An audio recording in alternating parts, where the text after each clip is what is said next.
نبی بن کر پیدا ہوتے ہیں. یہ کیسے نبی ہیں؟ بے مثال نبی ہیں، انبیاء میں بے مثال. ہر نبی پیدا ہونے کے بعد نبوت ملی. حضرت یوسف، حضرت موسیٰ، تمام پیغمبران کو پیدا ہونے کے بعد اللہ تعالیٰ نے نبوت دیا. مگر یہ نبی پیدا ہونے سے پہلے نبی بن جاتا ہے، بعد پیدا ہوتا ہے. تو معلوم کیا ہوا؟ سرکار دو عالم صلی اللہ علیہ وسلم کی نبوت ان کی ذاتی چیز ہے. بشریت، انسانیت یہ اضافی شے ہے. میرے نبی تمام پیغمبر آئے مگر سب کو اضافتاً نبوت ملی، اور میرے نبی کو اضافتاً بشریت ملی. اصلی نبی ہیں اور اضافی بشر ہیں. اگر بشر ہوتے تو آدم کے بعد پیدا ہوتے. نہیں سمجھ میں آئی بات؟ اللہ نے بتا دیا کہ یہ بشر بھی ہے، بشر نہیں بھی ہے. یہ انسان بھی ہے، انسان نہیں بھی ہے. ایک صورت سے تمہیں انسان نظر آتا ہے، دوسری صورت میں دیکھو گے تو انسانیت اس سے بنتی ہے. تمام پیغمبروں سے پہلے نبوت مل گئی. کسے ملی؟ جبکہ جسم محمد بھی نہیں بنا تھا صلی اللہ علیہ وسلم. جسم بنا ہے حضرت آدم کے بعد، حضرت عبداللہ کے بعد. نہیں سمجھ میں آئی بات؟ حضور فرماتے ہیں ابھی آدم پیدا ہی نہیں ہوئے، سب سے پہلا انسان پیدا ہی نہیں ہوا، میں نبی بن گیا. تو نبوت کو اللہ تعالیٰ نے کس پر رکھی، کسے دی؟ تو کہنا پڑے گا کہ محمد نور اللہ، محمد اللہ کے نور تھے، اس نور کو نبوت ملتی ہے. یہ بشریت تو اضافی چیز ہے، یہ بشریت اضافی چیز ہے. اگر بشریت ذاتی ہوتی تو سرکار دو عالم صلی اللہ علیہ وسلم سب سے پہلے نہیں بنتے تھے. آدم علیہ السلام تو بہت بعد آئے، بہت بعد آئے. اظہار نبوت بعد فرماتے ہیں سرکار دو عالم صلی اللہ علیہ وسلم. نہیں سمجھ میں آئی بات؟ نبی تو بن چکے تھے. تو تیسرا عنوان کیا ہے؟ میلاد النبی. تمام امتوں کے پیغمبر پہلے انسان بنے، پیدا ہوئے، بعد نبوت ملی. مگر ہم کیسے خوش قسمت ہیں کہ ہمارا نبی پہلے نبی بنتا ہے، بعد انسان بنتا ہے، پہلے نبی بنتا ہے، بعد بشر بنتا ہے. تو کیسی بڑی امت ہے یہ. ہم اپنی قسمت پر ناز کریں کہ ہم کس کے امتی ہیں. تو سرکار کے کتنے عنوانات ہوئے؟ پہلا عنوان تخلیق نور محمدی، دوسرا عنوان انتقال نور محمدی، اور اس دوسرے عنوان میں 1,80,000 عنوانات ہیں. تیسرا عنوان میلاد محمدی، ولادت محمدی صلی اللہ علیہ وسلم.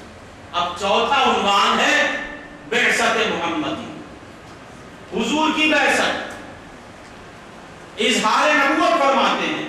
یہ چوتھا عنوان ہے. اب پانچواں عنوان، بول ہو رہے کیا؟ بیزار ہوتے ہیں. پانچواں عنوان ہے ہجرت محمدی صلی اللہ علیہ وسلم، نبی کی ہجرت. چھٹا عنوان ہے معراج محمدی. ہجرت سے پہلے معراج ہوتی ہے، یہ صحیح ہے، مگر یہ عنوان چھوٹا ہے اس لیے میں نے اسے پہلے رکھا. اس کے بعد کا عنوان کیا ہے؟ معراج محمدی صلی اللہ علیہ وسلم. ہر عنوان کے بعد دوسرا عنوان بلند ہی ہے. ذرا غور سے سنیں. پہلے پیدا ہوتے ہیں، بنتے ہیں، اور پھر نبیوں میں رہتے ہیں. اس کے بعد ظاہر ہوتے ہیں، اس کے بعد اعلان نبوت فرماتے ہیں، اس کے بعد معراج ہوتی ہے. کیا ہوتی ہے؟ معراج. سب سے بلند چھٹا. اب اس بلندی پہ پہنچنے کے بعد اور بلند ہونا، ڈاؤن ہوں گے یا بلند ہوں گے؟ اللہ نے فرمایا وَلَلْآخِرَةُ خَيْرٌ لَكَ مِنَ الْأُولَىٰ. اے محبوب، آپ کی آنے والی گھڑی پچھلی گھڑی سے بہتر ہے. ہر لمحہ سرکار دو عالم صلی اللہ علیہ وسلم بلند ہوتے جا رہے ہیں. ایک ایک عنوان گزر رہا ہے تو اونچا عنوان ہی آ رہا ہے. 6ٹھی کلاس پاس کرنے کے بعد کہاں جائے گا؟ 8ویں میں جائے گا نا، پہلی میں آ جائے گا نہیں. ابھی معراج کے بعد کیا ہے؟ وصال محمد صلی اللہ علیہ وسلم.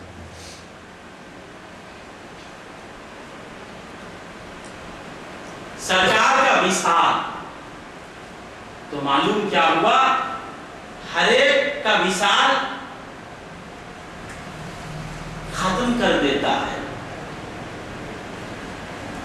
مار دیتا ہے، مگر یہ وصال الگ وصال ہے. معراج کے بعد وصال ہوتا ہے، بلندی پہ پہنچنے کے بعد اور بلندی ہے، وہاں فنا نہیں ہے. نہیں سمجھ میں آئی بات؟ تو بندگان خدا سرکار دو عالم صلی اللہ علیہ وسلم کی حیات طیبہ پر کون کہہ سکتا ہے؟ کہنے کی کوشش کر سکتے ہیں مگر کوئی کہہ نہیں سکتا. کوئی کہہ نہیں سکتا. آپ یہ سمجھیں گے کہ میں کہہ سکتا ہوں، منانم کے من دانم، میں کیا ہوں وہ میں جانتا ہوں، میں کہہ ہی نہیں سکتا. کیا آپ میں سے کوئی کہہ سکتا ہے؟ بالکل نہیں. سرکار کی معراج پر کوئی کہہ سکتا ہے؟ نہ میں کہہ سکتا ہوں نہ آپ کہہ سکتے ہیں. اب رہی کس کی بات؟ اولیاء کی بات. کیا اولیاء کہہ سکتے ہیں معراج النبی کے عنوان پر؟ تو سب سے بڑے ولی سیدنا غوث الثقلین رضی اللہ تعالیٰ عنہ، محبوب سبحانی، معشوق ربانی، میرا محی الدین الشیخ عبد القادر جیلانی، آپ ہمیشہ اس شعر کو گنگناتے رہتے ہیں. 1000 بار بشویم دہن زمشک و گلاب، ہنوز نام تو گفتن کمال بے ادبیست.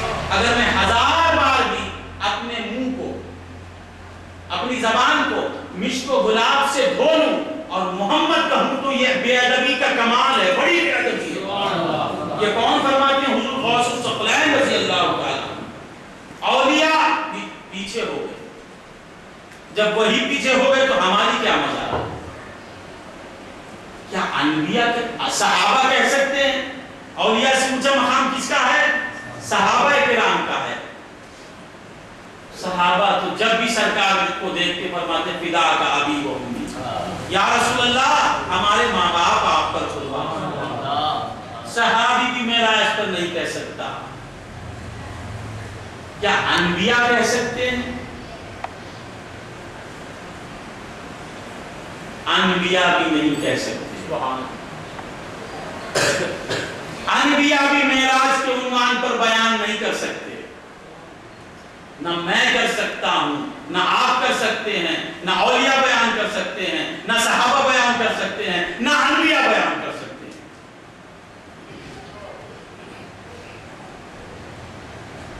اب پھر بیان کون کرے؟ سرکار کی معراج کو کون سمجھائے؟ سرکار کی پیدائش کو صدیوں سے سمجھا رہے ہیں، اب تک سمجھ میں نہیں آئی بات. 14 صدیاں گزر گئی.